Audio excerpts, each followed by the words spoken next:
एक जौहरी की कहानी। एक शहर में एक जौहरी रहता था जो अपने परिवार के साथ सुखी जीवन बिता रहा था। उसकी असमय मृत्यु हो गई, जिससे उसके परिवार पर दुखों का पहाड़ टूट पड़ा। जौहरी की पत्नी और बेटा उसकी मृत्यु के बाद आर्थिक संकट में पड़ गए।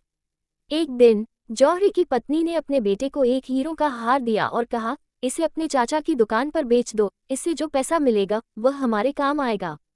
लड़का हार लेकर अपने चाचा की दुकान पर पहुंच गया। चाचा ने हार देखा और कहा, बेटा अभी बाजार मंदा चल रहा है, इस हार को बाद में बेचना। तुम्हें पैसों की जरूरत है तो अभी मुझसे ले लो, तुम चाहो तो मेरी दुकान पर काम भी कर सकते हो। लड़के ने चाचा की बात मान ली और अगले दिन से लड़का अपने चाचा की दुकान पर काम करने लगा। समय के साथ वह लड़का भी हीरो की अच्छी परख करने लगा था। वह असली और नकली हीरे को तुरंत ही पहचान लेता था। एक दिन उसके चाचा ने कहा, अभी बाजार बहुत अच्छा चल रहा है, तुम अपना हीरो का हार बेच सकते हो। लड़का अपनी माँ से वह हार लेकर दुकान आ गया और चाचा को दे दिया। लड़के से उसके चाचा ने कहा, अब तो तुम खुद भी हीरों की परख कर लेते हो, इस हार को देखकर इसकी कीमत का अंदाजा लगा सकते हो। इसीलिए तुम खुद इस हार की परख करो।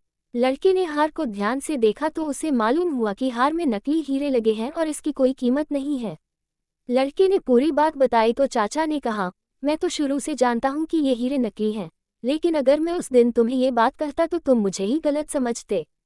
तुम्हें यही लगता कि मैं ये हार हड़पना चाहता हूँ, इसीलिए इसे नकली बता रहा हूँ। तुम्हें उस समय हीरो का कोई ज्ञान नहीं था।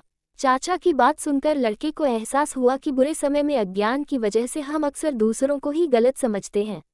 लड़के ने चाचा को धन्यवाद दिया और कहा कि आपने मुझे बहुत कुछ सिखाया है।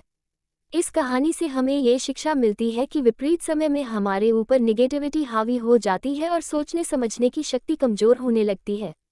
ऐसी स्थिति में की गई जल्दबाजी से नुकसान हो सकता है, रिश्ते खराब भी हो सकते हैं। इसीलिए बुरे समय में धैर्य से काम लेना चाहिए।